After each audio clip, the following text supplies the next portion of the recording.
अस्सलाम वालेकुम जी। मैं एक माड़ा गरीब बंदा वां, मजदूरी करना वां। ਇਹ ਚਾਹ ਦੀਆਂ ਪੂਣੀਆਂ ਮੇਰਾ ਕੰਮ ਹੈ। ਗਲੀ ਗਲੀ ਮਹੱਲੇ ਮਹੱਲੇ ਸੜਕਾਂ 'ਤੇ ਵੇਚਣਾ ਵਾ, ਜਿੱਥੇ ਜਿੱਥੇ ਕੋਈ ਗਾਹਕ ਮਿਲ ਜਾਵੇ ਉੱਥੇ ਵੇਚ ਦੇਈਦੀ। ਅਤੇ ਬੜੀ ਮੁਸ਼ਕਿਲ ਵਕਤ ਘਰ ਦਾ ਪਾਸ ਹੋ। ਮੇਰੀਆਂ ਦੋ ਭੈਣਾਂ ਨੇ, ਇੱਕ ਹੈ ਮੇਰੀ ਭੈਣ ਹੈ, ਇਹਦੀ ਸ਼ਾਦੀ ਕੀਤੀ ਹੈ। ਇਹਦਾ ਬੰਦਾ ਨਸ਼ਈ, ਇਹਦੇ ਨਾਲ ਅੱਛਾ ਸਲੂਕ ਨਹੀਂ ਕਰਦਾ।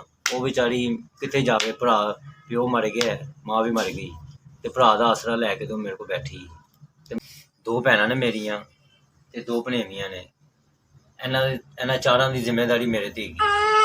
ਇਹ ਚਾਰਾਂ ਦੀ ਜ਼ਿੰਮੇਵਾਰੀ ਮੇਰੇ 'ਤੇ ਵੀ ਅੱਲਾਹ ਪਾਕ ਨੇ ਮੇਰੀ ਡਿਊਟੀ ਲਾਈ। ਸਰ ਜੀ ਮੇਰੇ ਕੋਲ ਜਿਹੜਾ ਕੋਈ 5-7 ਹਜ਼ਾਰ ਰੁਪਇਆ ਰਾਸ ਦਾ ਪਿਆ ਸੀ, ਉਹ ਸਾਰਾ ਮੈਂ ਆਪਣੀ ਭੈਣ ਦੀ ਦਵਾਈ ਦਾਰੂ 'ਤੇ ਲਾਤਾ ਹੈ। ਹੁਣ ਮੇਰੇ ਕੋਲ ਕੁਛ ਵੀ ਨਹੀਂ ਹੈਗਾ। ਮੈਂ ਬੇਰੁਜ਼ਗਾਰ ਫਿਰਨਾ ਪਿਆ। ਥੋੜ੍ਹਾ ਜਿਹਾ ਮੇਰੇ ਕੋਲ ਮਾਲ ਹੈ ਪੌਣੀਆਂ ਦਾ, ਜਿਹੜਾ ਮੈਂ ਵੇਚ ਕੇ ਅਤੇ ਆਪਣੇ ਘਰ ਦਾ ਵਕਤ ਚਲਾਉਂਦਾ ਸਾਂ।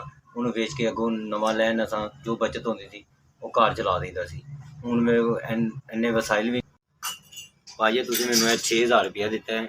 6000 ਰੁਪਏ ਦਾ ਮੈਂ ਜਾ ਕੇ ਸੁਬਹ ਮਾਲ ਲੈ ਕੇ ਆਵਾਂਗਾ ਅਤੇ ਆਪਣੇ ਘਰ ਦਾ ਰਿਜ਼ਕ ਚਲਾ ਲਵਾਂਗਾ।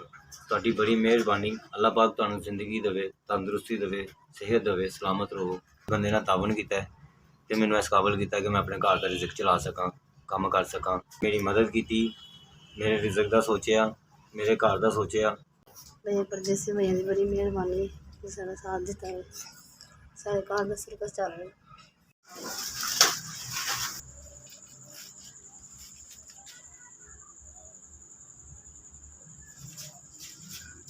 ਮਿਹਰਬਾਨੀ ਜਨਾਬ, ਸਰ ਬੜੀ ਮਿਹਰਬਾਨੀ। ਤੁਸੀਂ ਜਿਹੜਾ 6000 ਦਿੱਤਾ ਸੀ ਨਾ ਮੈਨੂੰ, ਮੈਂ ਉਹਦਾ ਮਾਲ ਲੈਂਦਾ, ਮੇਰੇ ਭੈਣ ਭਰਾ ਬੱਚਿਆਂ ਦਾ ਰਿਜ਼ਕ ਚੱਲ ਪਿਆ। ਤੁਹਾਡੀ ਬਹੁਤ ਮਿਹਰਬਾਨੀ ਸਰ, ਮੈਂ ਤੁਹਾਡਾ ਬਹੁਤ ਸ਼ੁਕਰਗੁਜ਼ਾਰ ਹਾਂ।